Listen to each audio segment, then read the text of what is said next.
I've done the research, I've tried all the popular recipes, I've tried all the techniques, and let me tell you, the techniques in this video are all you need to know. Hey you guys, if you're a rookie at macarons or if you're a seasoned baker and you want to learn some extra macaron tips, this is the recipe and tutorial for you. I'm revealing my macaron recipe that has gotten me through my cake selling days. After watching this video, your macaron game is going to reach new heights. So let's dive right into this. So first things first, we want to make sure our bowls and equipment are grease free. So I'm just putting some vinegar on a piece of paper towel and quickly wiping it against each bowl and tool. Also ensuring everything is completely dry. Just a side note, you can use lemon instead of vinegar. This step is crucial because a small amount of grease can negatively impact the outcome of your macarons. Even if your equipment is really clean, do not skip this step. It is very important to ensure no amount of grease gets into the macaron batter. Okay, so now it's time to measure our egg whites. Macarons are very finicky, so it's really important to measure your ingredients using a scale for accuracy that leads to the success of baking these.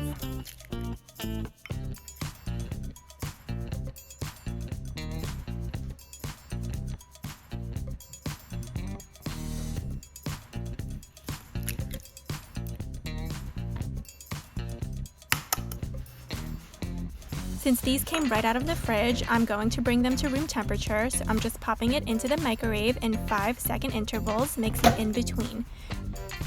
I did this for 2 rounds. You don't want to cook your eggs, so you want to just warm them up to room temperature, so be careful with this step. Having the eggs at room temperature helps to create a more stable meringue. I'm going to cover it up with some plastic wrap so that nothing accidentally goes into it. Now I'm going to measure the white sugar. We are going to slowly add this to our whipping meringue later on. I'm covering this up as well and setting it aside along with the egg whites. Next step is to measure the almond flour. I like to put a bowl and my sifter right on top of the scale so I can measure right into the sifter. I'm grabbing a small plastic cake scraper to help with sifting the almond flour through. If you don't have a scraper, you can use the bottom of a cup or a spoon to help with this process. You'll be left with some chunks, so you can just throw that out. We want a smooth batter and macaron shell, so sifting is an important step. Okay, so now I'm going to place the sifter on top of the bowl and place it on my scale again. It's time to measure out the powdered sugar the same way as the almond flour. I'm using my plastic scraper again to sift that through.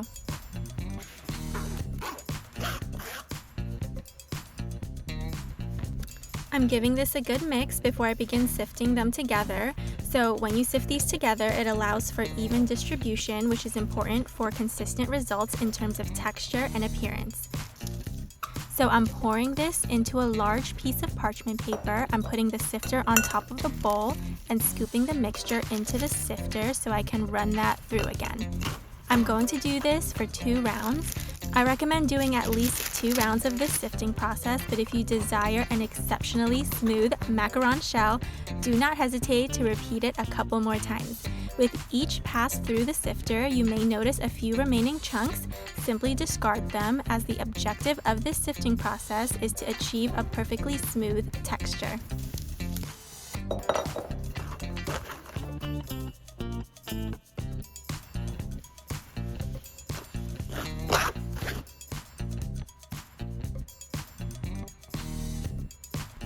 Okay, so now it's time to make the meringue. Place the egg whites into the mixing bowl and start off at medium-low speed.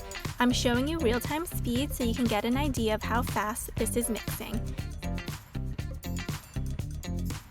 So after about 2 minutes, it should get bubbly like this, and this is optional, but you can add 1/4 teaspoon of cream of tartar. Cream of tartar just helps with the stabilization, so if you have it, go ahead and use that.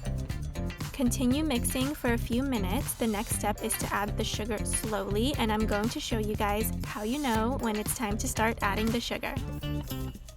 So you see here, while it's mixing, you can still see parts of the yellow egg whites that are not foamy yet. For me, I take this as the egg whites not having enough strength to take in sugar yet, so I'm going to keep on mixing. After a few minutes, you'll see the egg whites are completely foamy. Though they are still in the beginning stage of becoming a stable meringue, you can now begin to slowly add the sugar. I'm adding a tablespoon at a time. As you can see, I'm waiting a few seconds before I add each tablespoon. Again, this is real-time speed and it's still at medium-low.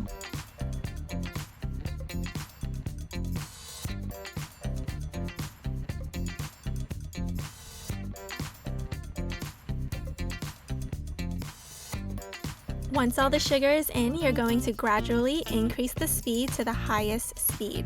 I typically set a timer for 5 minutes, and that's when I'll check in with the meringue strength and stability.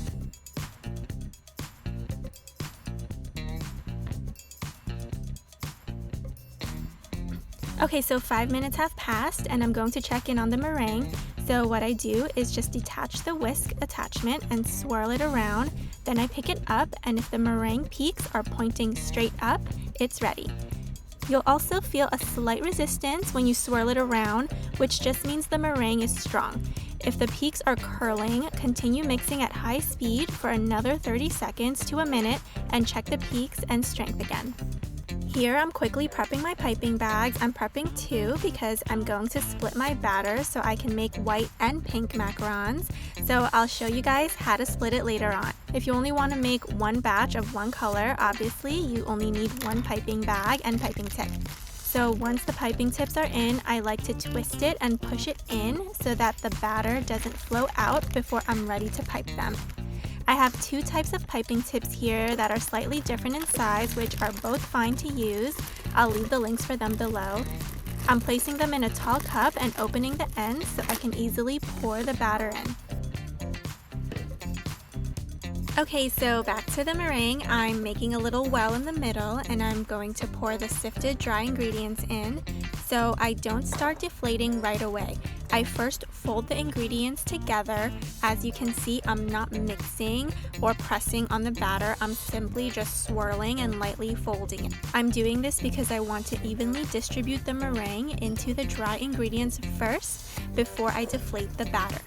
Don't spend too much time or overthink on this step. I spent probably less than a minute doing this. Your goal is to just evenly incorporate the dry ingredients. Okay, so now that the dry ingredients are pretty much distributed evenly, I'm going to start to deflate the batter. Before I start to really deflate, this is where you're going to split the batter if you want 2 colors. So I'm just scooping some batter into a bowl. I'm going to color this batter pink later on. But back to the white macarons, it's time to do the macaronage, which is simply deflating the batter. One way to deflate the batter is to gather everything in the middle by scraping the sides and pressing the batter against the side of the bowl a couple of times. Then repeat that, scrape and gather to the middle and press against the sides.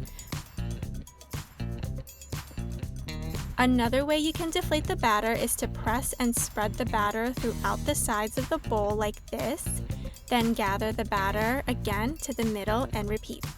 I typically interchange both ways, and after a few rounds of deflating, I check in to see if it has that ribbon-like flow.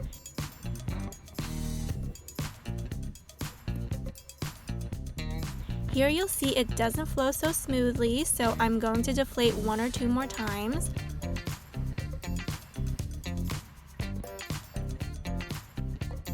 Here you'll see it's ready because it's flowing smoothly off the spatula in a controlled stream. This is when you know you need to stop mixing. It's very important you don't overmix. From experience, it's better to undermix than overmix, so if you're unsure, you're better off just stopping. Okay, so now you're going to pour the batter into the piping bag. I have my prepared silicone mat, and I placed it on a flipped baking sheet pan because the bottom of the pan has more of an even surface. You can use parchment paper if you like as well, but I realized you get a more consistent round shape using a silicone mat.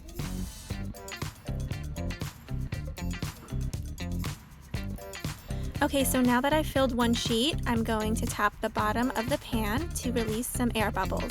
As you can see here, you can also drop the pan onto the counter. Do this a few times for about 10 to 15 seconds. So I'm taking a toothpick and I'm popping any air bubbles that can interfere with a smooth shell. You don't need to spend too much time on this because your macarons will need to begin the resting phase where they need to form a skin on the surface. So the purpose of the resting phase is so that they can develop a dry surface. Doing this helps them rise and develop that distinct macaron feet while it's baking. I leave it resting for about 45 minutes to an hour before I pop it in the oven. Okay, so now I'm coloring the batter I set aside. I'm going to color it pink and I'm just adding a tiny drop of gel food coloring. It's very important you use gel coloring because it's way more concentrated than regular food coloring and it won't add too much liquid to the batter. So here I'm just following the same deflating process as we did with the white batter.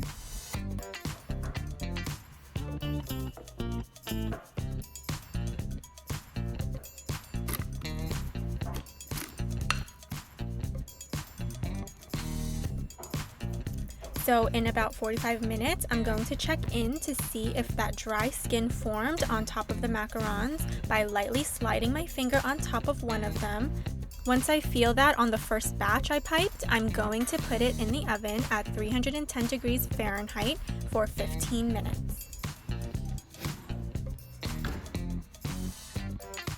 And here they are, guys. These delicious French pastries should have a light, crisp shell, a chewy interior, and of course that macaron feet that adds to that aesthetic appeal. Taste-wise, they have that perfectly light almond taste that's not too sweet and ready to be filled with any flavored cream you like. I suggest filling it with ganache or Italian meringue buttercream. I'll leave the link for my recipe here. You can flavor this buttercream so easily, so definitely check that out after this video.